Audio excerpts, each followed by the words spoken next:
This is Mike with my real estate dojo. Thank you so much for purchasing the real estate subject to contract. And let's go ahead and dive in and let me show you how I actually fill out this contract for my companies when I buy houses subject to. Now, before I dive in, I want to let you guys know that I'm not an attorney. I'm not giving you legal advice. This is the actual paperwork that I use in my own business, and I'm just showing you how to fill it out the way I do it. I could be 100% wrong, guys. So what I highly recommend is anytime you're going to use any kind of legal documents that you actually seek with an attorney and get their advice. So let's go ahead and dive in. Let me show you what I do with this paperwork and when I'm going to give it to a motivated seller. Alright, so at the very top right here where my cursor is, I usually put the property address in here. So let's say the property is 3054 XY Street, Dallas, Texas 75225. So I'll put that right here. And then what I do is I put the seller's information on here. Now pay attention, guys, this is very important. In my course, I show you how to do this when you're doing mentoring with me.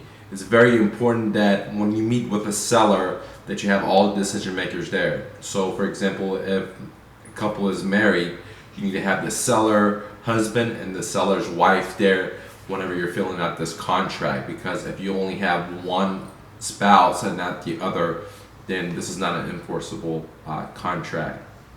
So simply put, make sure whenever you go to your appointments, all the decision makers are there, and make sure when you fill this out, all the decision makers are there. So you're going to put the sellers, let's say the husband's here, wife's here, etc., or whoever the owners are, if there's multiple brothers or sisters, etc.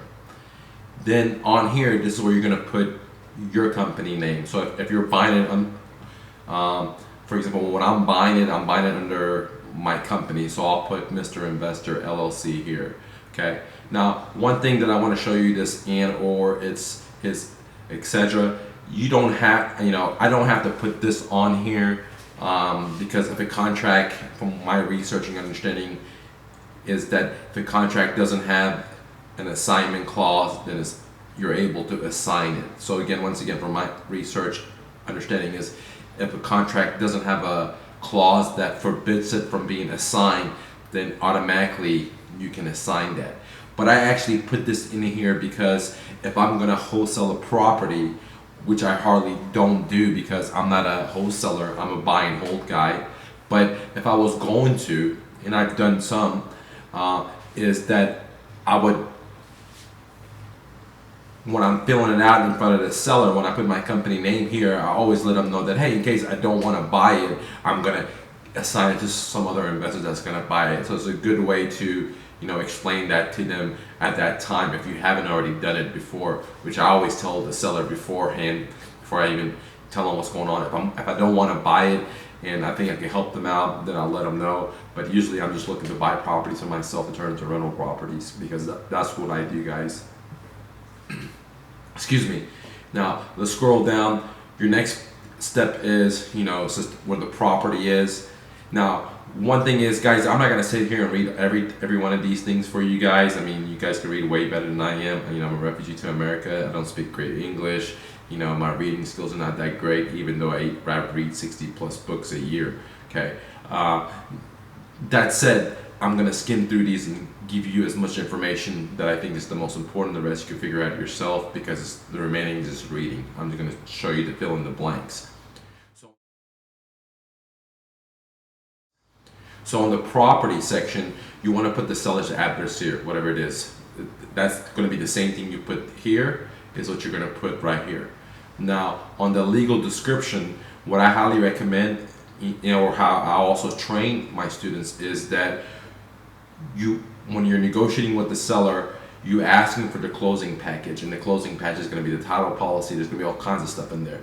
And in that title policy, you're going to copy that description of the legal description here. Okay, don't get it from the tax roll, because a lot of times it's wrong, but get it from the closing package. here it just talks about, you know, how the seller warranties that he's going to be in good shape. But here's where I want to talk about number 3. Okay, it says the buyer shall pay the seller blank for the equity in the property.